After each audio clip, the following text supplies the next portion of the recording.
Okay, welcome. We're going to start this webinar in a minute with my guest, Juan Manuel Santos. This conversation is being closed captioned. To access the captioning, please find the CC icon on your Zoom screen, and we'll get started now.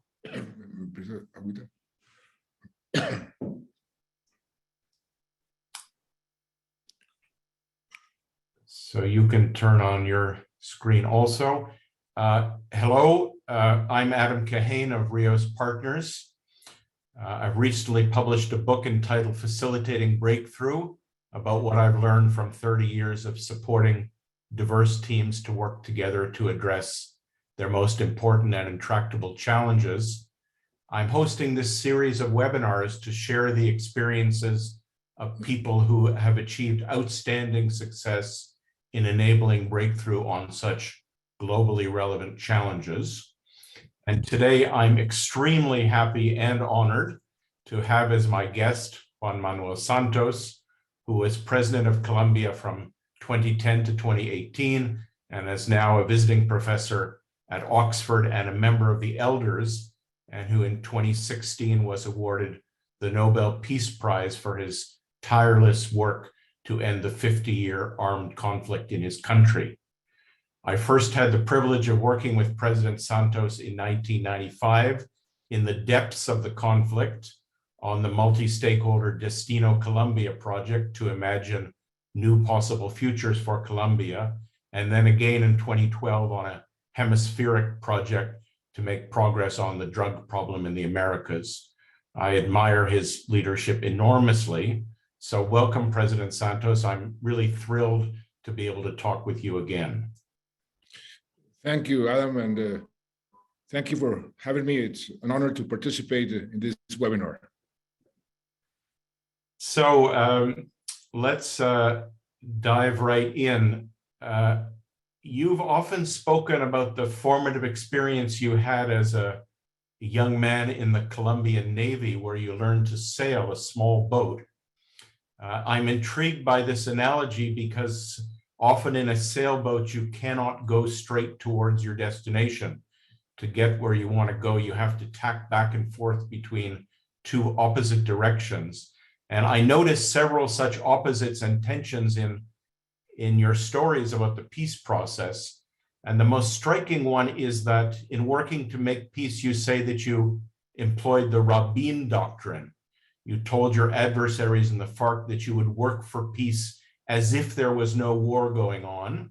You would negotiate with them to come to an agreement, and at the same time wage war as if there was no peace process going on. You would fight to defeat them. So you had to be both a leader of war and a leader of peace. So I'm really interested, how did you experience the key differences between these two roles, and how did you work with this very fundamental tension? Well, there are different elements in your question. We'll try to address all of them. The analogy of sailing, I use it because no matter where you are and how the winds are against you or in your favor, you need always to have a destination. You need to know where you want to go. And that's a very golden, important rule in sailing, as you, as a sailor, must know. So in life, in governing a country, in managing an enterprise, you need to have your port of destination very clear. And if you do have that very clear, then you can use the winds against you in your favor. That is the analogy. And it has been very useful for me in my life and as president and in the peace process. Now, you mentioned the Rabin doctrine, which quite frankly, I copied from him and I applied it in our peace process. We negotiate as if there is no terrorism, but we continue to fight terrorism as if there is no negotiation. That is very difficult, especially when you have to confront public opinion, because people ask you and they criticize you, how are you in a conversation with these people who are committing these atrocities? Why do you keep sitting down with them? Well, the answer there is, if you have the military balance of power in your favor, that serves as a good stick, because in a negotiation you have to have carrot and stick, and this is a very important stick to press a solution. So that is why I applied that doctrine, combined with something else. Nothing is agreed until everything is agreed, and that was very useful, because many times insurgencies all around the world, they like to buy time and use the negotiations to increase their political profile or strengthen their military power. So if you continue to press them militarily, you won't allow them to do that. And at the same time, you press them to find a solution as soon as possible, because it's in their interest. Now, you asked about the differences between making war and making peace, and there is a tremendous difference. I always say that it's much easier to make war than to make peace.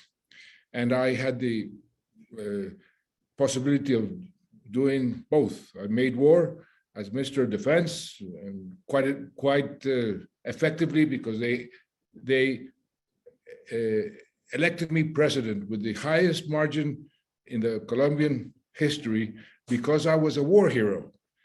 And to change to being a dove, from a hawk to a dove, is a very traumatic change in terms of a political, in the political arena.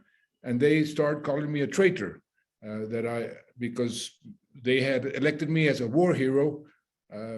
Many people said, well, as a war hero, you're going to finish your adversaries, your enemies.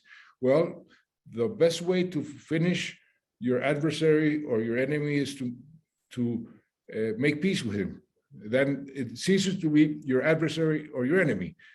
But that transition is very difficult to understand in the minds of many people. And you need different types of leaderships. Leadership in times of war is quite easy vertical leadership. You give orders, you rally the forces behind you, and you go against your adversary in war. In making peace, that type of leadership doesn't work. You need a different type of leadership, more persuasive. You must become a teacher. You must persuade, for example, the victims to accept a peace process. And I thought that was going to be very difficult. It wasn't that difficult, but it's another type of leadership, with more compassion, with more empathy. And so it's a very, very different type of leadership. I think that this pandemic has taught us that the second type of leadership is the one that is needed in the world today. The first type of leadership, that authoritarian type of leadership, it doesn't work many times, and we are seeing the world how it is right now, and I am more and more convinced that the second type of leadership is much more effective. Another of the tensions which you've talked about is you've said that the work of peacemaking, of working to get an agreement, a pact, is very different from the work of peace building, of working to implement such an agreement. And in the Colombian case, both of these processes have really not been at all easy and not at all straightforward.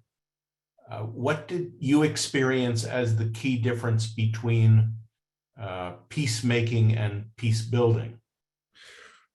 Well, in almost every peace process, there is these two phases: the peacemaking and peace building. Peacemaking is when you make peace, when you stop killing each other, and you make an agreement to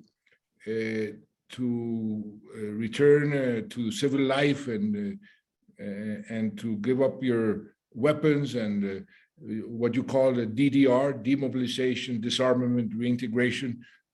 That is sort of the mechanics of the peacemaking and the deals you make in order to have peace. And that was difficult. It's difficult always in any peace process.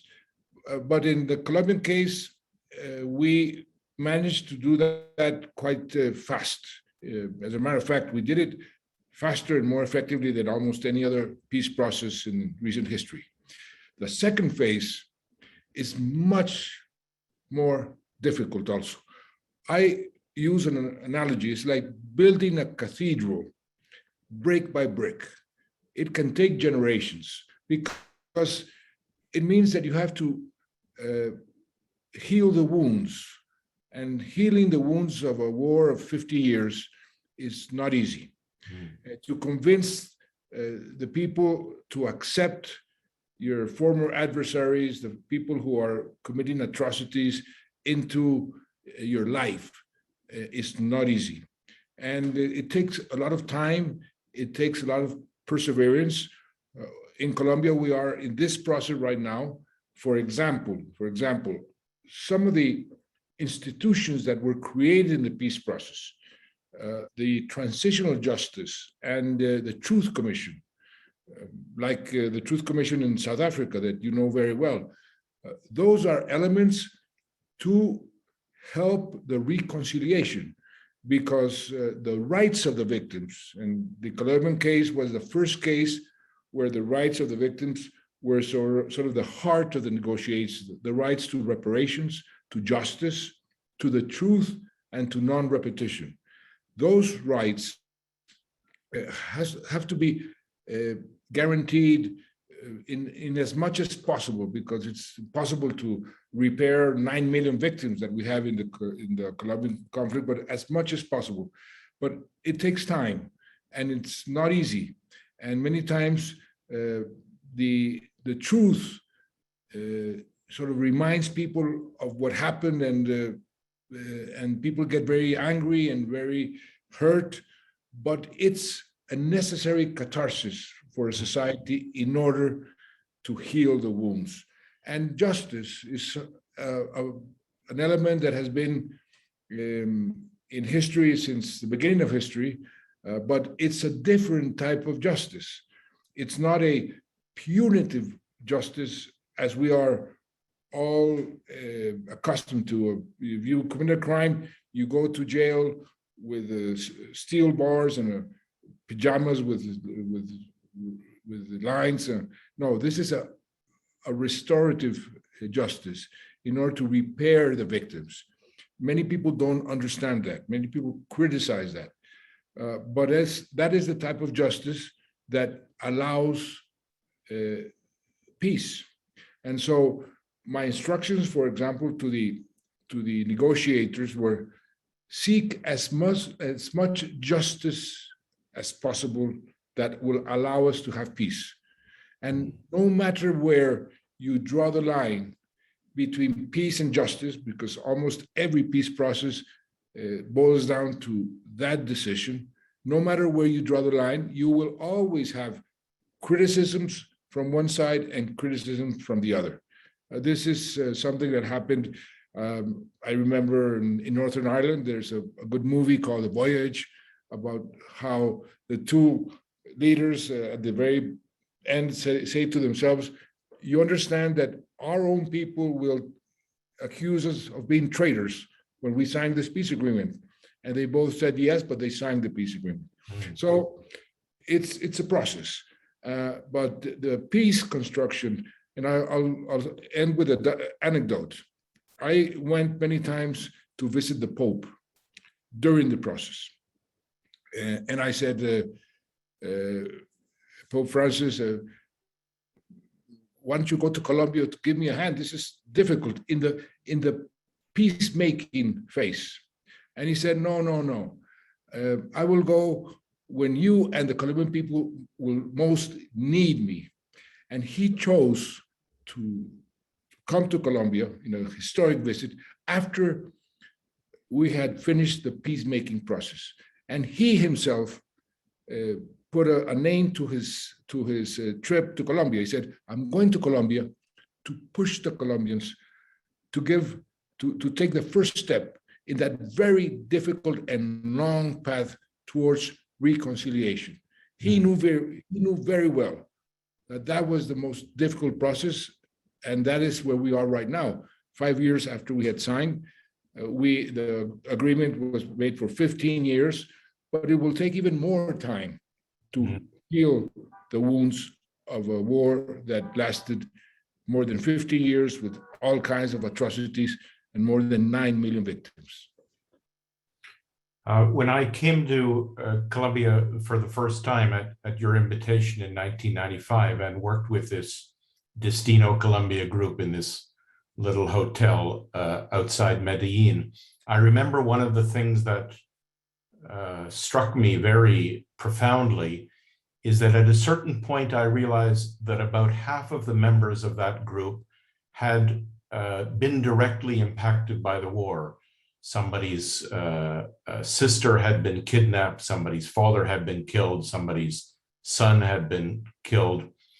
And yet in those conversations at Kirama, those 9 days with the FARC and the ELN and the self-defense forces, it was without exception the people who had been directly victims who were the most open to the dialogue and the reconciliation and the peace building. And I was very surprised and moved by this phenomenon. Well, something similar happened to me. I thought that the victims would be the most reluctant to accept the peace process, precisely because they were victims. They had suffered, and they would be reluctant to approve a process that would give legal benefits to the perpetrators. Well, it happened that a former professor of mine in Harvard came to Colombia and visited me and said to me, President Santos, you're taking a very difficult road, and you'll be alone, and you'll feel alone. And one of the re-energizers could be to talk to the victims, to ask them about their dramas, and to ask them what happened to them and what are their feelings. And so I started to do that as a matter of discipline, almost one victim a week. And I discovered that they were the most generous. After telling me all kinds of atrocities that had happened to them and their families, they would say, no, but President, you must persevere. Don't throw in the towel. You must continue. And I asked them, why? Why are you so generous? And they said something which was very important, because we don't want others to suffer like we suffered. And that really was a lesson for me of compassion and empathy. It was very important. I will give you an anecdote that was probably one of the most impressive experiences in my life and in the peace process. There was this victim from a municipality in Colombia who had her father killed, her mother killed, her 2 brothers killed, and her son tortured and killed. Tortured before and killed. About 10 days after she buried her son, somebody wounded came into her house and asked for help. And she helped him, and she put him in the bed that used to be the bed of his son and cured him And when he was going out, already cured, he saw a photograph of this lady with her son. And suddenly he fell to his knees and started crying. And he said, please, please don't tell me that this is your son. And she said, yes, why? Because I was the one who tortured and killed your son. And he started crying and saying, I'm sorry, I'm sorry. And she looked at him, brought him up, looked at him again and embraced him and said, thank you. And he was so surprised. And why are you thanking me if I just told you that I killed and tortured your son? And she said something which is wonderful. She said, because by what you did, of recognizing that you did it and asking for forgiveness, you liberate me from hating for the rest of my life. Mm. That is an experience that for me was so touching that I brought her to when they gave me the Nobel Peace Prize, which, as a matter of fact, today, 5 years ago, I was notified, I was informed that I had been that the Nobel Peace Prize had been awarded. And I took her because I said, the Nobel Prize is not for me. It's for ladies like this one, ladies, victims that have suffered, that had given me the courage and the energy to continue in the peace process. What an extraordinary story. Thank you. I wonder if I can ask you maybe a bit of a personal question, because so many of your stories have to do with this personal transformation, what you've called sometimes the change from within that's required by the challenges of our time, not just in Colombia, but globally. And I wonder what would you say about how you have changed through this extraordinary and long experience you've had? How are you different than you were, well, when we met 25 years ago? Oh, well, I've changed a lot, I must say. I have become much more sensible to social injustice, more compassionate. I was a hardliner.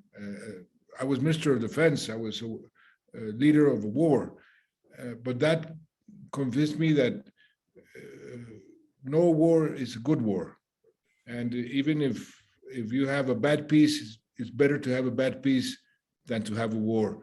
And that has, in a way, changed my views on many things. I've become more emphatic. The empathy is so important in life, and to be able to govern or to be a leader, you have to have a certain degree of empathy. I have become much more aware of the necessity of making peace with nature. Mm. When I was inaugurated as president, I had experiences as Minister of Defense with our indigenous communities, and I had started to admire them before I sort of ignored them, as many people do. But I started hearing them about their philosophies, their culture, their knowledge, and I started admiring them and understanding why they claim certain rights, and they had the rights to what they were claiming. And so I decided to make a gesture to the indigenous communities. And before going to Congress, I went to the sort of leaders of one of the indigenous communities and asked for their permission to become president. That was a gesture that moved them. And so they become my allies. And they said to me, they gave me a sort of mandate. you must make peace among Colombians, but you also have to make peace with nature, because nature is mad and she is going to retaliate, and you're going to suffer the consequences.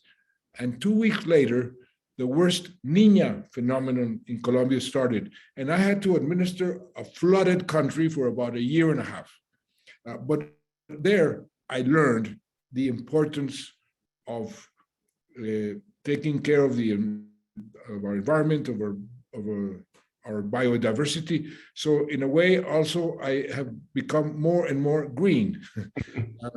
And I now, part of my time here, I dedicate to preserving the environment, to preserving our biodiversity. Colombia is the richest country per square kilometer in terms of biodiversity in the whole world. We are one of the countries who have more water, and today we are seeing how water is becoming a crisis in many parts of the world. And so I also had that transformation. So yes, I think I've learned a lot. The process has taught me a lot about life, and as our other Nobel laureate, in this case of literature, used to say, Garcia Marquez, you need to start learning when you're born, and you stop learning only when you die. And so I keep learning, and I keep, in a way, shifting my attitudes if I think that my former attitudes were wrong, or I have to not accommodate, I have to make them more pertinent to a very changing world. Thank you. While we've been talking, some of the participants from around the world have been putting questions to you in the Q&A, and my Reos colleague, Manuel Restrepo, has been monitoring these and has selected a few. So Manuela, please go ahead. Thank you, Adam, and thank you, President Santos. I think the first one that we can take is, would you have done anything differently in establishing the peace treaty with FARC now looking back on it? And then someone else added, is there anything you wish you would have done differently, or differently on your pursuits of peacemaking and peace building, as you talked at the two different parts of the process? Well, yes, when you look back, you realize that there are many things that you could have done better. For example, I decided to negotiate in a sequence and not simultaneously. That made the process very long in terms of time, and time politically is counterproductive. The more you take in reaching peace, the enemies of the process can damage the peace process much more. So I should have done a simultaneous negotiations. There were 5 points in the agenda, and we decided to go from one point to the other, but that transition only when the first point was negotiated. We could have done that, the 5 at the same time. That was one mistake that we made. I had promised a referendum on the peace process, because many people were afraid that we would give too much to the guerrillas, and the referendum was a sort of a message of tranquility. And many people said, no, referendum is at the end. You can forget about the referendum. Don't do it. It's too dangerous. And I said, no, I have to fulfill my promise. And I did it, and I lost. And that was I think a mistake, but an honest mistake. And also the fact that we had a referendum helped me in the negotiations by telling my counterparts, what you are asking will never be accepted by the Colombian people. But looking back, looking back, well, because we lost, it was a mistake. And many people took advantage of that to divide the country politically. And that has been something which has hurt us a lot. This polarization around the peace process is something that has been very counterproductive. And I wish and I hope that in the next government, we can find a way to unite the country around the implementation of the peace process. There's no more noble cause for any country or any society than peace. And that is something that should not divide a society, it should unite a society. Thank you. And we are almost out of time, but I think this is an important one to ask you that someone shared on the chat. What was the most difficult internal, the personal dilemma that you were faced with during the peacemaking process, and how did you address it? And was there a different one during the peace building process? Well, one of the most difficult questions and most difficult decisions was when I had agreed with the FARC to certain rules of the game. We mentioned we will not have ceasefire, we will continue the war and negotiations at the same time. Well, it happened that we were in that process, and the military commanders, one specific military commander called me. I was in Cartagena, and he said, we have the leader of the FARC located. Will you authorize an operation against him? And you can imagine how difficult that decision was. It was the leader with whom I had been exchanging messages, starting the peace process. But I had told them, and I used these very blunt words, the rules of the game is that you can kill me, I had told them, and that would be part of the rules of the game. And I needed, for the peace process to be successful, the support of the military. And this was the highest value target for the military. So I decided to allow the operation. And risking that the rest of the FARC will simply break the negotiations, but they didn't, because they said, yes, President Santos told us, even he said that we could kill him, and that would be part of the rules of the game. So he is complying with that. It's very difficult, but it's the truth. And that was a very difficult moment. Thank you, Manuela. And thank you very much, President Santos. For so many reasons, your example is important for Colombia and for the world. And for those of us on this call who are in our own little way trying to create progress, what I find most striking about listening to you is, yes, this tension between, on the one hand, working peacefully, and on the other hand, in whatever way, using force, including the extraordinary tensions and dilemmas that poses. So I'm grateful to you for the work you have been doing and are continuing to do, including for the world. So thank you very much. And thank you, Adam, because you were part of the initiation of this process. And I must tell all the people who are watching us, the document that was presented after an exercise that Adam Kahane led in Colombia is a document that many people say, but he must be a magician, because he in some way sort of draw the path towards peace in different stages, because that document that was drafted and made in the 90s was exactly what happened between that moment and today. So I must thank you also, Adam, for your help. And I remember that when Nelson Mandela said that you were very useful to him. He encouraged me to work with you. He was absolutely correct. So thank you. Thank you. Thank you for that. It's has been a privilege and a pleasure to be able to work with you at least a little bit over these many years.